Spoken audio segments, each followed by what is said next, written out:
बहुत समय पहले की बात है, जब राजस्थान की रेत में सूरज की तरह तपता था स्वाभिमान और आंधियों में गूंजता था रणबांकुरों का हौसला।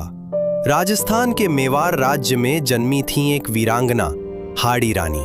उनका विवाह हुआ राव चुंडावत से, जो मांडलगढ़ के सेनापति थे। विवाह के कुछ ही दिन हुए थे। रानी और राव अभी एक दूजे के प्रेम में बंधे ही थे कि तभी युद्ध का नगाड़ा बज उठा।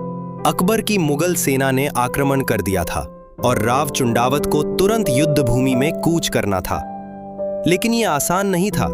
राव युद्ध के लिए तैयार थे, पर नवविवाहिता पत्नी से बिछड़ने का दुख उनके मन को विचलित कर रहा था।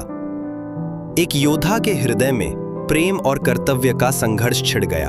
युद्ध पर निकलने से पहले उन्होंने अपनी पत्नी से कहा, यदि तुम चाहती हो कि मैं बिना मोह के युद्ध कर सकूं, तो कोई ऐसी निशानी भेजो जो मेरे प्रेम को तपाकर कर्तव्य में बदल दे। हाड़ी रानी ने अपने कर्तव्य को प्रेम से ऊपर रखा। उन्होंने अपने कक्ष में आरती की थाली सजाई, मांग में सिंदूर भरा, माथे पर केसर का तिलक लगाया और फिर अपना सिर काटकर उस थाली में रख दिया।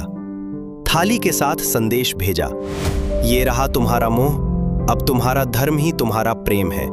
मातृभूमि के लिए लड़ो वीर की तरह, और मरना पड़े तो शान से मरो। जब राव ने वो थाली देखी, उनकी आंखें छलक पड़ी, पर हृदय में अग्नि जल उठी। उन्होंने युद्ध भूमि में ऐसा पराक्रम दिखाया कि दुश्मन सेनाएं कांप उठी।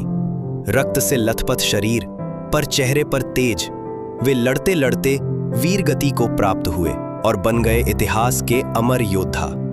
हाड़ी रानी का त्याग आज भी राजस्थान की रज में सुगंध की तरह बसा है। उनकी वीरता के गीत गांव-गांव में गाए जाते हैं, झांकियों में उनका बलिदान दिखाया जाता है और बच्चों को उनकी गाथा सुनाई जाती है कि प्रेम वही है जो धर्म के रास्ते में बाधा नहीं, प्रेरणा बने।